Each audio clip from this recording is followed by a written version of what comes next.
Newsnight now on BBC Two with Kirsty Walk. We were promised the Olympic Games would open China up. Have they done the opposite?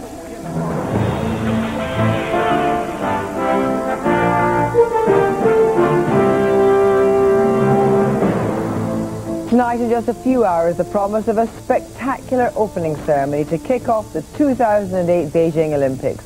China may be showing off to the world, but will it make any difference to the lives of ordinary Chinese? The question I've come back to China to try and answer is, has the Olympics coming here helped to make China's human rights situation better or worse? Dither or decision is the chance of failure to quash speculation on stamp duty making a bad housing market worse. The government answers. It has become imperative to move for impeachment under the Article 47 against General Musharraf. President Musharraf is to be impeached. How will the proceedings affect Pakistan's battle against the Taliban? I'll be asking the Pakistani High Commissioner. I'm delighted to launch this exciting new initiative with YouTube. First, YouTube. Now we're promised a whole channel from the Prime Minister. Can politicians really work the web?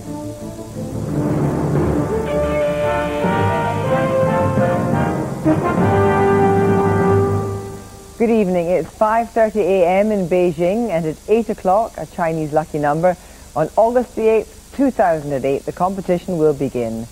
The Chinese gave a strong commitment to greater openness when they were awarded the Games, but protest is still suppressed, leading George Bush to repeat his criticism of the country's human rights record. Rupert Wingford-Hayes is in China for Newsnight and joins us now from Beijing. Rupert, what is the atmosphere like, literally and metaphorically, in the build-up to the Games? Well, Kirsty, literally, you can see behind me here, the atmosphere is not what the Chinese would perhaps like, because you can probably hardly see the Bird's Nest Stadium there. The smog that has been sitting over Beijing for the last week or so is still here, despite all of the Chinese efforts to get rid of it. It doesn't seem to be going anywhere, which is a big worry for this evening here in China, because we're now in Friday here. In 14 hours' time, they're going to have the biggest opening ceremony ever. It will be spectacular. There are, however, I think a lot of nerves around here, particularly on security. There are something like 30 heads of state and heads of government coming.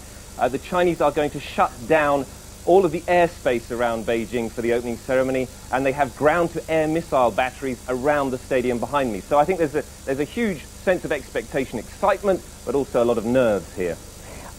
We've got the speech by George Bush spoken outside the country in Bangkok. How did that go down? What's been talked about now, if anything about it, in Beijing?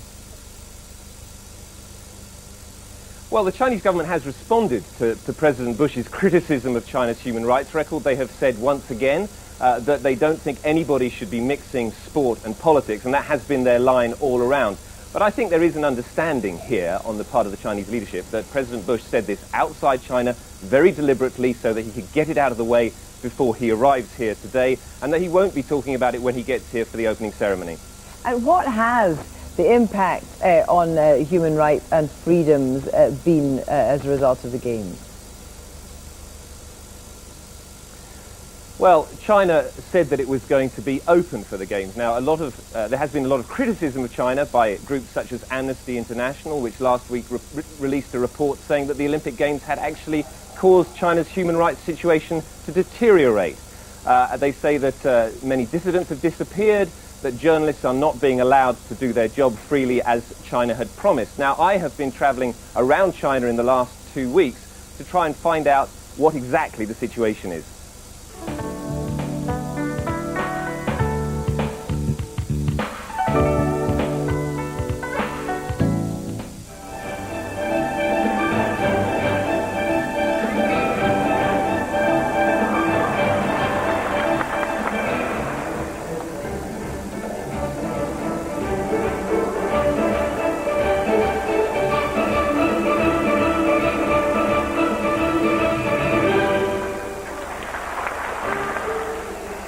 If you think this is spectacular, just wait until Friday.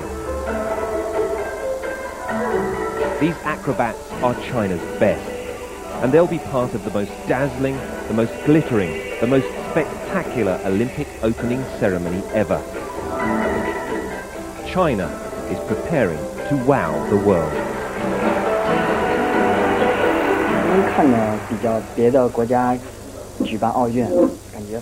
You know, I'm incredibly excited the Olympics is finally coming to China. I mean, it's something we've dreamed of for so long. And I think foreigners will see a new China, and they will be awed.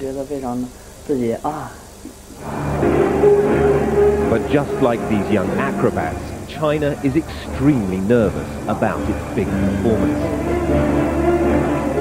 It has promised a new openness. But even the participation of this troupe in the opening ceremony is a state secret.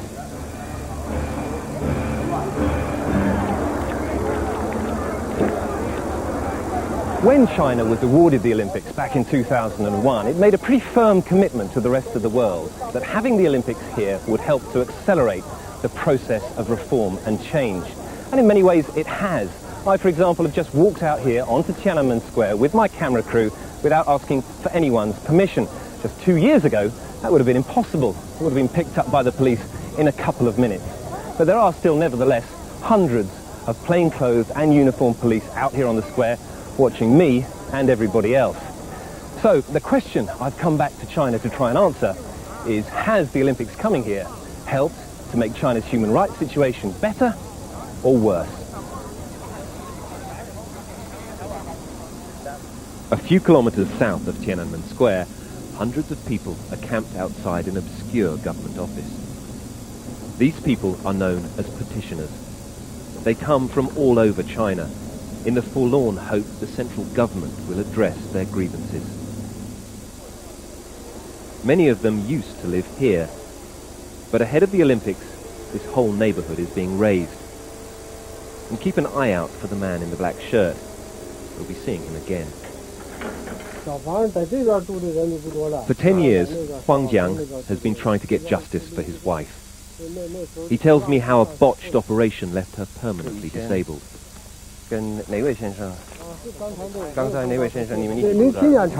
So he actually used to live where this pile of wood now is. He lived here for a year, but it was knocked down last year. So it's pretty small. He had a small room here, which he shared with another guy. Now it's a pile of rubble, and he's on the run. Because of the Olympics, things are getting much worse. The government think we petitioners are all troublemakers, so the police come and take us away. In 10 years, it's never been as bad as this. Despite this, there are still hundreds of them around, and soon I'm besieged. So as you can see, we've pretty rapidly gathered a crowd here. These are all people who've come to petition. This lady says she's been doing it for 14 years. This guy says he's been here for 5 years. This guy's been here 13 years. While I listen to their stories, other eyes are watching me. Over my shoulder, the man in the black shirt is back, listening to our conversation while he calls the police. They all have loads and loads of legal documents. So they say the same. Basically what they're saying, because the Olympics, the police are coming and detaining people all the time. They can't go to a hotel, they can't rent a room because they don't have the right papers to be in Beijing, and so they have to basically hide from the authorities at the moment. 你好，你好，你好。有安排我的啊？您听得懂中国话吗？我听得懂，听得懂。出示一下您的证件。It's already too late for us to hide. The police are here. They want to know who we are and whether we have the proper documents. 我有记者签证。可以。他的护照。也在车上。他是记者吗？ Yeah, he said he wants to see our passports. So I've said that our passports are in the car and that we will go and show them our passports and our visas in the car. But you know, they're being fairly reasonable. 我去你车上拿一点。好。While I'm led away by the police, a team of security guards marches in to chase off the petitioners. 来采访的签证。那应该有记者证啊。Back at the van, we're asked to hand over all our documents. 没问题。好，那我们就走了哈。好的，谢谢。OK， 谢谢你。Okay, that was extraordinary. I can say honestly, I've never seen the police in China behave like that before. Every time I've been stopped by the police before in China, you get taken to the police station, you get questioned for 2 hours, you have your tapes taken away. It can often be quite an unpleasant experience.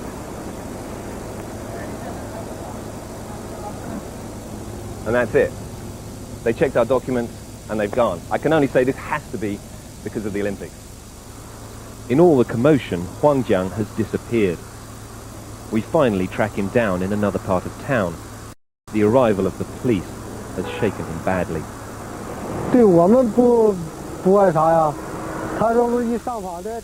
They could cook up any reason to check me and send me back to my hometown. It's different for you. The government has set this new policy that allows you to work openly. So of course they had to let you go.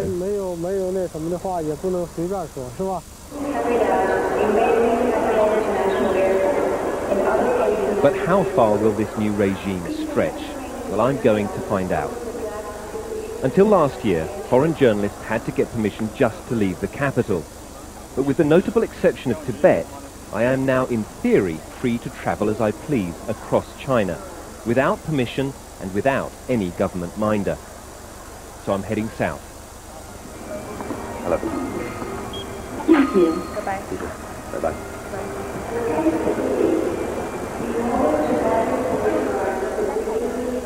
Outside the huge city of Guangzhou, this is now a rare sight.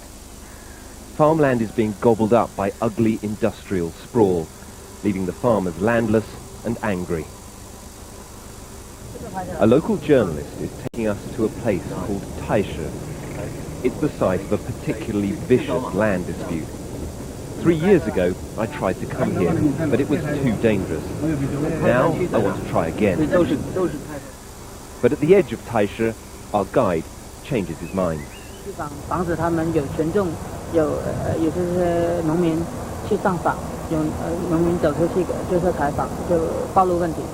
So he says actually, as the Olympics is approaching, the situation has become more nervous, more tense, because the government is now paying particular attention to these sorts of social unrest issues. And where there have been hotspots in the past, in the last few years, they're making sure that these places are now watched very carefully, that people aren't allowed to leave to go perhaps to Beijing to protest, and that the police are keeping very, very close watch on all of the people who've taken part in protests before. We carry on by ourselves. Outwardly, Taisha looks quiet, even normal. It's time to see what sort of reception we'll get. It doesn't take long. Within moments, the police arrive. They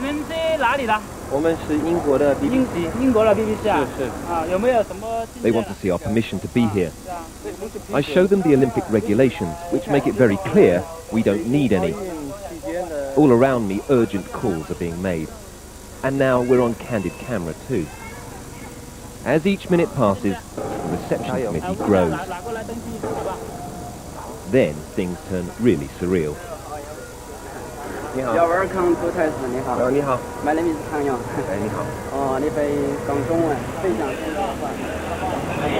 It's been welcomed by the local police. Something that hasn't happened to me before. No one knows what to do with us, so they stonewall, promising their superiors are on the way. But it's pretty clear no one's coming. I think basically they're just waiting to see if we'll get bored and go away. No one wants to make a decision, so what we're going to do is go into the village and see if anybody will talk to us. No one tries to stop us, but nor are we going alone. As we walk down Main Street, we have at least 11 in tow. So what will happen if I try to talk to the villagers? 你好，你好，请问你们是这里的人吗？你们是这里的人吗？ Very quickly, farce turns to menace. The body language changes. 不要跟我们说话是吗？ The enforcers move in. The faces of the villagers say it all.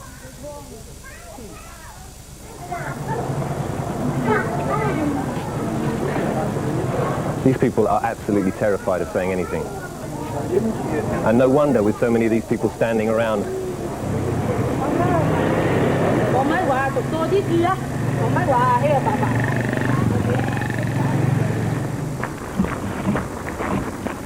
One villager does agree to talk, but only at a remote spot several kilometers away from the village.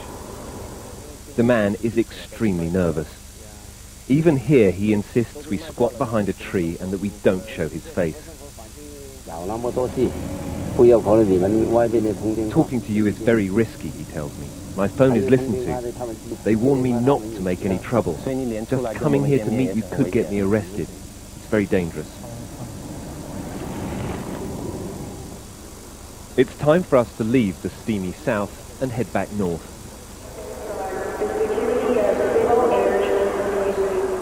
With the Olympics now so close, the security in Beijing is tighter than ever. Every single person entering the city, by air, road or rail, is being individually checked. It's pretty clear from my travels that just beneath the surface there is still a huge amount of anger and resentment bubbling away. And that makes the Communist Party extremely nervous. The last thing they want is angry protesters turning up here on the hallowed ground of Tiananmen Square during the largest event that China has ever held. And that's why the Communist Party is determined that everything about this Olympics will be carefully choreographed and tightly controlled. In a city of 16 million people, it shouldn't be hard to find a lawyer. But the one I'm trying to meet has an irritating habit of representing some of China's most prominent dissidents. 喂，喂，你好。见哪位？是李和平吗？ He was recently barred from meeting a group of visiting US legislators. But today, I'm in luck. Safely ensconced in his favorite Beijing tea house, Li Heping tells me the Olympics are making China's human rights situation much worse. The last year has seen major steps backwards. Several very prominent dissidents have been sentenced to prison terms for speaking out on human rights. That has put pressure on others. So now the number of people willing to speak out is very few. In addition, petitioners are being driven out of Beijing, and others have been sent to re-education camps. Since we recorded this interview, Li has been ordered to leave Beijing until the games are over. These are much more the sort of people the Chinese authorities want in Beijing during the Olympics. To you and me, they may sound rather out of tune. But they are very much in tune with the Communist Party. They're some of the 150,000 volunteers being trained to lead the chanting at the Olympic venues. The desire to control every detail even extends to how the Chinese crowds will cheer on their stars.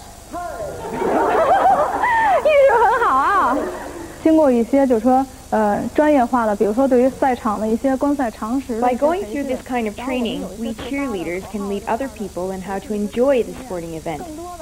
We can help to take our society to a new cultural level. The whole of China is being mobilized to make this Olympics a success. The Communist Party wants the world to see a China that's united, modern and happy. But beneath the desire to look open lies a much stronger instinct for control. And that means trouble for any who dares to step out of line. Rupert Winfield Hayes, and tomorrow in our final film in our China Week series, we have the extraordinary tale of the American Sidney Rittenberg, who joined the Chinese Communist Party and was jailed by Chairman Mao for 16 years, only to emerge as a bridge builder between China and America. Now a wealthy guru for US investors in China, his life mirrors China's own journey from communism to capitalism. First, the Chancellor seemed to hint there could be a stamp duty holiday to help beleaguered homeowners and house builders, but then there was radio silence.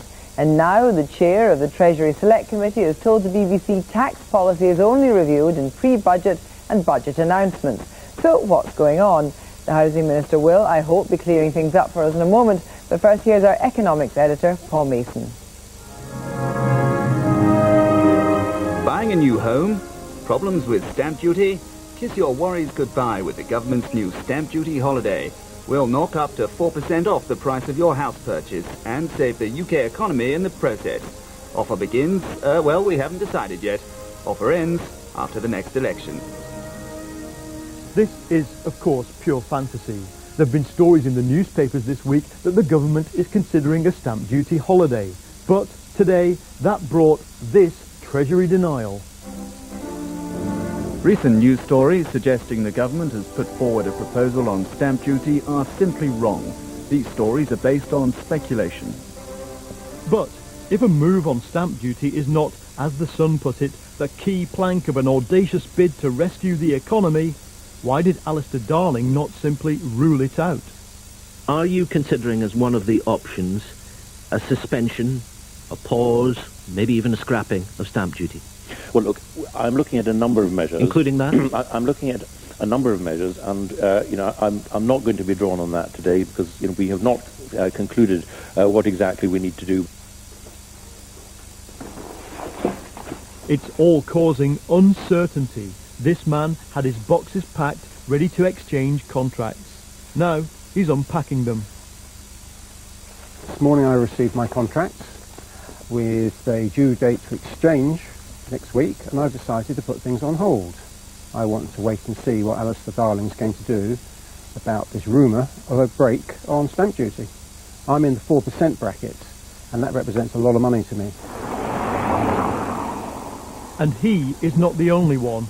Down the road, in Horsham, West Sussex, the local estate agent's office is also feeling the impact of uncertainty. Basically, it's empty. The market at the moment is certainly difficult, with buyers choosing to refrain from making a definite decision. And at the moment, over the last few days, we've had the government indicating that they may bring in some form of incentive in regard to stamp duty. And the mere fact that they've announced a possibility appears to be giving buyers a reason or opportunity from holding back from entering the marketplace. What is certain is that the housing market is falling away fast. House starts in the second quarter of this year were 21% down against the same period last year, and the house builders don't want to wait for a remedy. We've been talking to the government for a few months now about the state of the market. We put forward a number of ideas, including the proposal for a stamp duty holiday. And we would hope that there'd been enough time now to be able to take decisions about what a sensible approach would be. It's important that the government does take action quickly if they're going to. Apart from anything else, the housing market is very seasonal. We've got the autumn season coming up when a lot of people might look to move home. So if action is going to be effective quickly, then they should act now rather than waiting till later on. Stamp duty raises £6.5 billion a year for the Treasury. On a property over £125,000, it's 1%. On properties over £250,000, it's 3%. And you pay 4% for anything over £500,000. So, what would it cost to scrap? Well, our best guess would be that the Treasury was probably expecting at budget time to get about £6.5 billion from residential stamp duty in the coming year.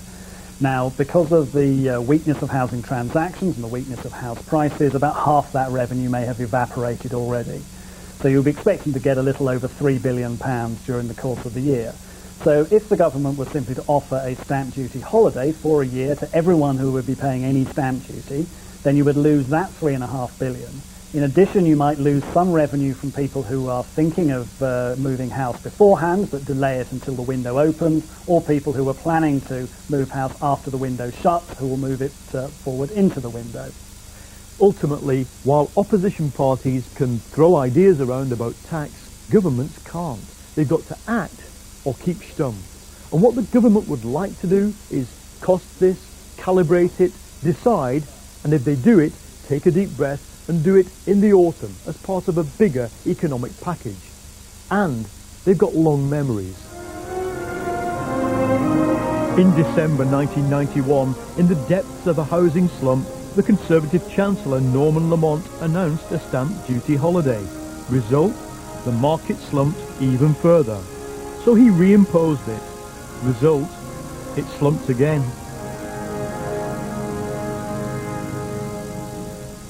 Paul Mason. Well, I'm joined now from Sheffield by the Housing Minister, Caroline Flint. Caroline Flint, are you considering a move to suspend stamp duty? Not going to do it. Is it actually on the Treasury agenda? As the Chancellor Alistair Darling made absolutely clear in his interview this week, we're looking at a range of options about what we could do to further assist the situation we're facing at the moment with the housing market. And, you know, it isn't new that one of the options that the House Builders Federation and other organisations have put forward is stamp duty. But there is no decision on it. We're taking a long look at a number of different options, but it's about making the right decision and not being bumped into making a decision before the pre-budget report, which I don't think helps the situation at all. Okay, so if I read you correctly, you are considering it, so therefore, you know, one would be crazy to move house before this is cleared up, wouldn't they? Look, people make a lot of decisions when they move house, and they take into account a lot of factors.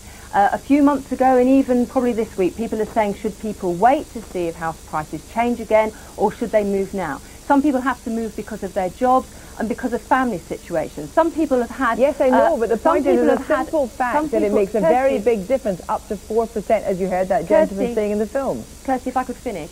Some people have made a huge amount on their properties because the valuation of their property has gone up enormously.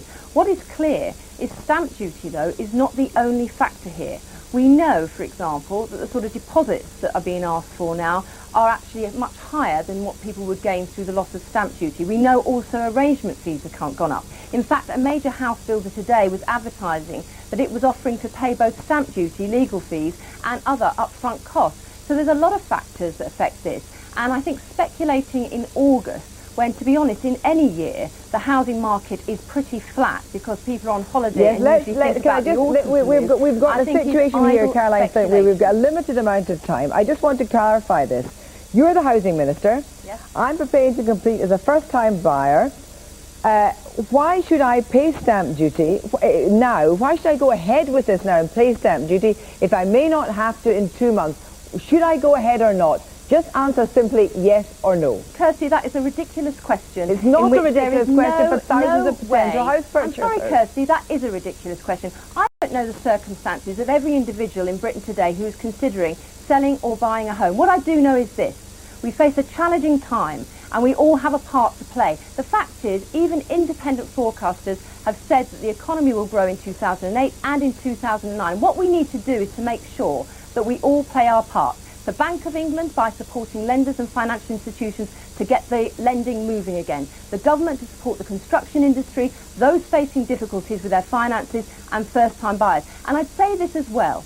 Mortgage lenders also have a responsibility to make sure they do everything possible to stop people losing their home. And as for the Tories, they should stop talking down the British economy and get behind all of us who are trying to make sure that nobody or as few people as possible suffer during this difficult time. The fact is that you have not ruled out that at some time in the future, maybe very soon, or maybe in the pre-budget report, you will announce a holiday on stamp duty, a suspension of stamp duty. You haven't ruled that out, so therefore, as you say, people take a whole range of factors into making decisions when they buy a house. Absolutely, Kirsty. Yes, but many people may decide they will not move now, they will wait 2 or 3 months to find Kirsty, out. Are they wise? Kirsty, there are a lot of different complex issues we know have that. to You've face said at that. the moment. There is not one simple answer. People will have to move house because of work, and that will be the decision. People will be in a chain, and the person in your programme may have taken that decision today, but he may have lost his place in the chain in terms of who he was selling his home to. We have to look at the big picture here.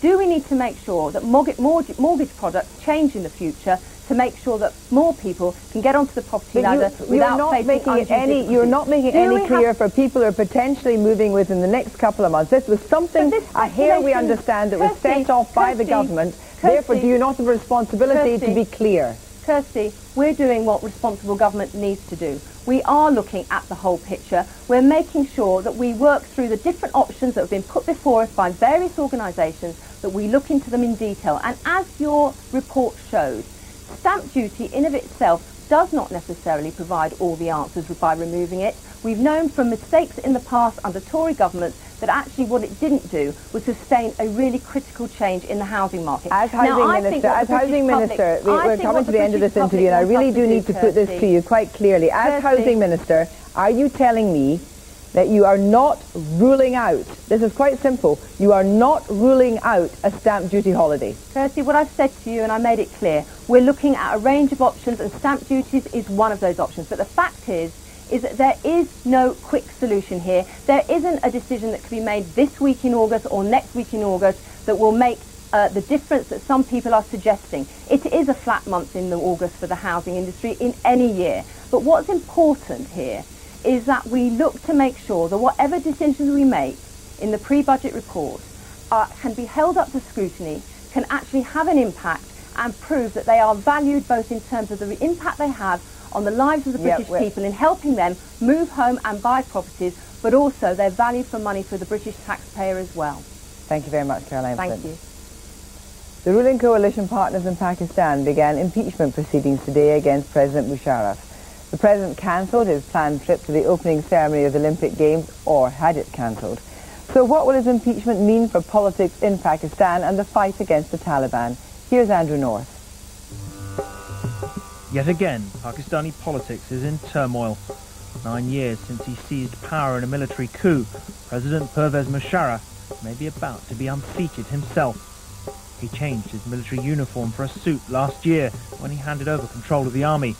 But that hasn't convinced the ruling coalition now ranged against him. In the circular way of Pakistani politics, it was the widower of assassinated former leader Benazir Bhutto who announced their intention to impeach him. Beside him, Nawaz Sharif, the man Musharraf overthrew.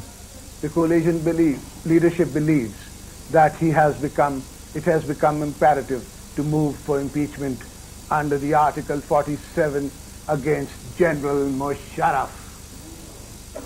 Realizing the trouble he was in, the Pakistani leader cancelled a trip to Beijing for the Olympic opening ceremony. Pressure on him has been building for some time. Early last year, there were nationwide demonstrations after his decision to dismiss the country's judges, who challenged his dual role as civilian and military chief. Then this year, his party lost in elections to the opposition. But today's announcement isn't necessarily the end for Musharraf. The two main opposition parties, who are not normally great friends, have managed to strike a deal that next week they're going to try and get a vote to impeach President Musharraf. And to do that, they need 2/3 of Parliament. They're not completely sure they've got the votes at the moment, and so there's a bit of psychological warfare going on. They're trying to put pressure on Musharraf, telling him that really he ought to resign, while scrambling around to see if they can get the 2/3 necessary. But this is not simply an internal affair for Pakistan. Since the September 11th attacks, President Musharraf has been a critical ally for the West. He backed the US invasion of neighbouring Afghanistan in 2001 and has helped the Americans track down al-Qaeda figures sheltering inside Pakistan, including in its lawless tribal regions. President Bush has always made a point of backing him. I admire your leadership. I admire your courage. And I thank you very much for working on common strategies to protect our respective peoples. What happens in Pakistan is crucial to Britain and America because of their war on terror. Most of the big attacks since 9/11 can be linked back in some way to militants hiding in the Pakistani tribal areas along the border with Afghanistan. And London and Washington have depended on President Musharraf to keep the intelligence flowing. But many say they've ended up being too close to just this one man. It's also meant British and US leaders have been less vocal about militants infiltrating from the tribal areas and attacking US, British and other NATO troops in neighbouring Afghanistan, even as their commanders have been complaining such incidents are on the rise. Attacks on Pakistani soldiers have increased too, but the ruling coalition has so far preferred to do deals with militant groups. Everything in Pakistan is now in flux. The Pakistan crisis has sort of blindsided Washington, suddenly coming out of nowhere, because here the perception was there's this one strong, stable, solid ally, and that's President Musharraf. So the post-Musharraf scenario has still not been worked out. Washington was hoping that a Musharraf-Bhutto alliance would somehow provide 5 years of stability. That did not happen after Benazir Bhutto was assassinated, and Washington really needs to be thinking of a scenario for the next couple of years. But impeaching Musharraf is the only thing Pakistan's fractious ruling coalition can agree on, and it's still far from clear they can make that happen. It is too early to count out President Musharraf. It's not clear that the political parties have the votes necessary to get him out. They're telling him they've got enough votes, but it's not clear that they do yet. And then he may want to fight it. He said he does want to fight it with lawyers and challenging the charges against him. And of course, we don't know what those charges might be yet. What eventually happens will depend a lot on the man Musharraf handed over to last year as army chief. Even when the generals haven't been in power during Pakistan's 60 years of existence, they've always been the ultimate arbiter. Andrew North, well, a little earlier I spoke to Wajid Hassan, the Pakistani High Commissioner in the United Kingdom. I began by asking him whether he supported the impeachment of President Musharraf. We were left with no other choice but to do this, because we took 4 months to decide about it. He should have on his own gone and resigned from the post, because his election itself was very controversial. Number two, he had given a commitment to the Supreme Court of Pakistan that he will seek a fresh vote of confidence from the new assembly, because he was challenged, his election was challenged in the first place because he took off a vote from an assembly which had no life and which had exhausted his mandate. And secondly, he had himself given a commitment to the people that if his political party, that is King's Party, PMLQ, lost the elections, he will resign. He didn't keep his promises. And he's used to not keeping his promises in the past as well. So, in the middle of this, you made sure you asked him not to go to China? We asked him to resign first. We have been asking him several times. We gave him a chance to seek a graceful exit. He didn't read the writing on the wall. People wanted him, people were coming out in the streets every day, lawyers and all those communities, demanding him to go. But he wouldn't listen. He's a very stubborn man. Will the army support the move to impeach? Well, they will go by the decision of the elected government. They know that the will of the people is behind the decision. People want him impeached, so they will support the government. One problem that many people do foresee is the danger of a vacuum, and that counter-terrorism efforts will abate, and the Taliban will gain a further foothold, which in turn might affect attacks on British and coalition forces in Afghanistan. No, I don't think so. It will rather throw cold water on Taliban, the decision to impeach Musharraf, because they were driving inspiration from him, because he had been supporting them in the past. So they saw in him... He had been supporting the Taliban? The Taliban in the past, yes. So they saw in him that their man was still in seat of power, so they felt reassured while he was there. And that's why we were not being that successful in combating terrorism and carrying on negotiations with those peaceful people who were sitting on the fence, and we had to win them over. Do you think that the Pakistan People's Party, of whom you're an appointee, and the Pakistan Muslim League, the coalition, can stay together? They've fallen out in the past. What makes you so sure? They have not fallen out yet in the past. Ever since the coalition was formed, they are together. The only thing that they did was PMLN, they withdrew from the government, the ministers, on the question of the restoration of the judiciary. And now decision has been taken about the judiciary, and the coalition at no stage fell apart. They stick together, and they're sticking together, and they will stick together because of the public pressure, not because if they want to or they don't want to. It's the public pressure, it's the will of the people that want that the Musharraf should go, and they should stick together for resolving the issues faced by the people. If Musharraf is obstinate and there's a danger of violence, what happens then? Well, the army will come out in state of the support of civilian authority. They have done it in the past, they will do it again. And I don't think people will become violent because Musharraf does not have any street support. Whatever support he has is hidden in the rank and file of the Taliban or the extremists who he had been supporting in the past. So I can assure you that there will be no street violence on his impeachment. Rather, people will distribute sweets in Pakistan. They have already started doing it. High Commissioner, thank you very much. Coming up in the program, David Cameron does it, so does Gordon Brown. But why are so many British politicians hopeless at communicating online? But first, a round-up of today's news. Our main story tonight. In just under 14 hours, the opening ceremony will begin the 2008 Beijing Olympics. But despite government promises of greater openness, there are complaints that the Games have failed to bring more freedom for China's citizens. Osama bin Laden's former driver has been sentenced to 5.5 years in prison at the first U.S. military trial in Guantanamo Bay. Prosecutors had demanded a sentence of not less than 30 years for Salim Hamdan, As he's already served 5 years at Guantanamo Bay, he could be released in a few months. The mother of the latest teenager to be murdered in London has described her son as decent, hard-working and loving. 18-year-old Ryan Bravo was shot outside a convenience store in southeast London. Detectives believe he was hit when a gang of men opened fire on 2 other youths going into the shop. And the markets, the FTSE 100 share index was down 8 points. In New York, the Dow Jones closed down 224 points following bad news from the financial sector and a rise in jobless claims. Against the euro, the pound was up. Against the dollar, the pound was slightly down. In this multi-channel TV world, you'd think you'd be spoiled for choice already. But get ready for the launch of Gordon Brown TV, chock full of speeches, media appearances, archive shots. Who knows what you might find there, his Pilates classes or stories about his favourite football team. The web has led to an explosion of new video, but politicians just don't seem to be able to master it. Mostly they just look naff. Here's David Grossman.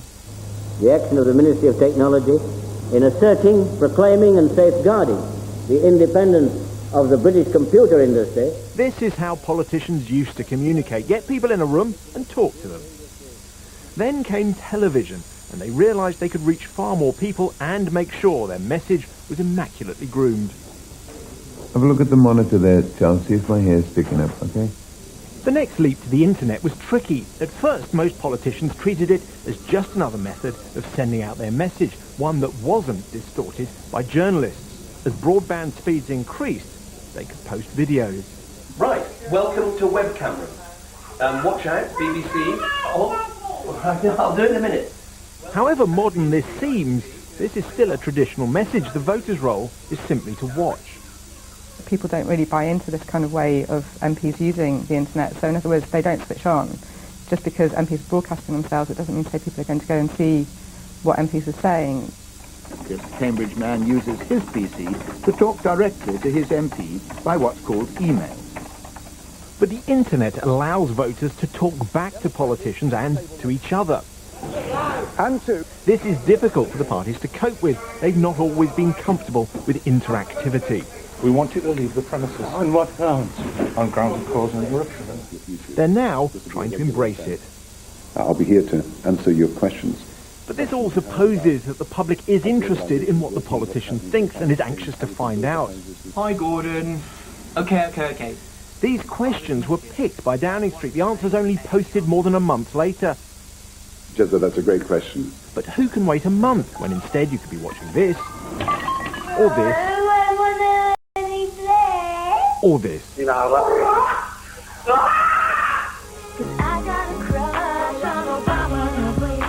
In the States, the presidential candidates use the internet far more, but most effectively for fundraising. The content that seems to get the most hits is out of their control, like Obama Girl here. Now, I got a question from Dave Graham. Traditional politicians have a dilemma. If they try to control the message, no one watches. This Alistair Darling web post, for example, has so far only had 260 viewings in a week. David Grossman, I'm joined now by the documentary maker Michael Cockrell, and from New York by the Obama Girl you saw there in that report, Amber Lee Ettinger. Michael Cockrell, why are politicians desperate to use the internet? Is it because they want to be young and hip, or just to get rid of people like you? It's partly to get rid of people like me. What politicians hate is the filtration process that you and I do. From the very beginning of the start of television and even the start of the media, they've wanted to get their message across unmediated. But the problem is they're just not very good at it. I mean, they become an object of fun. Yes, and just in the same way as the early party political broadcasts are an object of fun. I suppose for Gordon Brown, that jibe from David Cameron, where he said that Gordon Brown was an analog politician in a digital age. That's one of the things Gordon is trying to respond to. Amber, do you think that politicians are better using the web in America? I mean, I think the internet is the modern-day equivalent to a town hall meeting. And, candidates can post their speeches and target specific groups of people, and they can get feedback right away. And from your point of view, do you think that the success of Obama Girl, it must be down to a whole load of factors, but do you think the success of Obama Girl says something about the way people take their politics in America? Well, I mean, I think doing that video it sparked a lot of interest in him early on in his campaign. He must have been delighted, presumably. I know, and it definitely sparked the youth vote, so it definitely helped. But I mean, it could be good and bad, the internet, because, you know, if they make a mistake, they could put a video out and it could be the top viewed video on YouTube, and they have to keep reliving that and reliving that. So that whole culture, Michael Cockle, of reliving and reliving. You know, obviously we've had yesterday the whole McCain Paris Hilton business is getting loads and loads of hits on YouTube. Things find their way into the most awkward of places for politicians. Yes, I mean a gaffe is right the way around the world before the rebuttal has got its boots on, and it gets played again and again on YouTube, especially if it's funny or if it's sexual or something like that. And I mean, Hillary Clinton singing the Star Spangled Banner out of tune was brilliant and got tens of thousands of hits. Well, maybe inadvertently they could find themselves popular for all the wrong reasons. I mean, I actually don't think, you look at Gordon Brown and you don't actually think he's a natural internet performer. No, I mean, it's sort of ironic in a way, because Gordon's early years, he was a TV reporter on Scottish television, but he never seems to come across in the way he can privately when there's a camera there. But do you think, Amber, that what you did in that campaign actually will be something, and has been something that's been copied by the Obama camp, that actually is a kind of new way of getting your politics across? I think so. I mean, the Obama girl has had so many copycats. There's been, you know, the Hillary girl. And there was a sequel. I watched your sequel as well. Yeah, there's just been so much going on, and now, you know, I'm actually up against McCain girl. We're doing videos battling each other out. So it's just been funny, and I think definitely they want to find something that's kind of gimmicky and catchy, and it definitely draws a lot of attention. A word of warning for them from you, Michael, before they finish. Where must politicians not go if they're setting up their own TV channels? Well, I think the public are fantastically sophisticated in terms of what goes on these days, and they're also used to getting instant information at the press of a button on Google. So flannel will not work if you're trying to flannel, or if you look as if you are being patently insincere. That's not going to work. Insincerity and flannel doesn't work. Well, that's one for the new channel. Tomorrow morning's front pages now. The Guardian, look at that there. Biggest house price fall since 1983. Picture there of the Olympics set for spectacle and controversy. The FT house prices tumbled by 11%. And then moving on to the Telegraph, energy firms are picking our pockets. Whitehall prepares for Tories to take power. The Times, British crime lords rule 40 billion pound underworld. The Independent, will China see the light? Nation on the brink of historic change. And finally, on the Daily Mail, anger at parliamentary bid to overturn 500 years of allegiance. MPs want to ditch oath to the Queen. Well, that's all from Newsnight tonight. I'll be back at the same time tomorrow. From all of us in the programme, a very good night. No flannel here.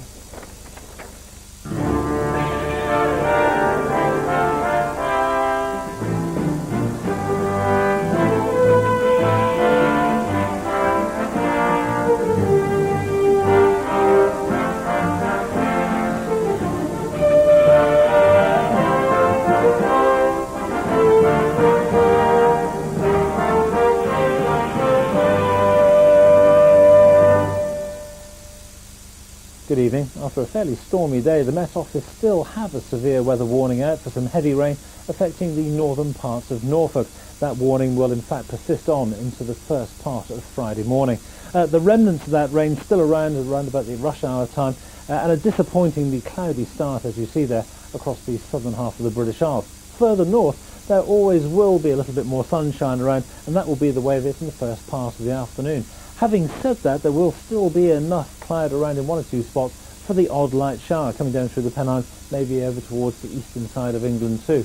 But after that rather dull start, well, at least there's some sunshine coming through along the south coast through the afternoon. Again, the odd light shower dotted here and there, but nowhere near the extent or the intensity that the southwest, or indeed way low 20s if you're lucky. One or two showers there across the western side of Scotland, maybe Northern Ireland too. You see, by contrast, Saturday is going to be a wet day across the northern half of the British Isles. Don't feel hard done by, simply because the rain will get to all parts of the British Isles as we move on through the day. Make the most of the dry weather in the east. It is sure not to last, as pretty wet and windy weather piles in from the Atlantic. Quite an active weather front here something slightly drier to finish off the day in Northern Ireland. More details, of course, online or at your red button. From me, good night. We're back to BBC Two. We have a common interest in replacing Saddam. There are traitors all around us. Why would he harm the husbands of his daughters? Does not forgive traitors. Will they be safe? The downfall of a dynasty. I give you my word. House of Saddam. Wednesday at 9 on BBC Two.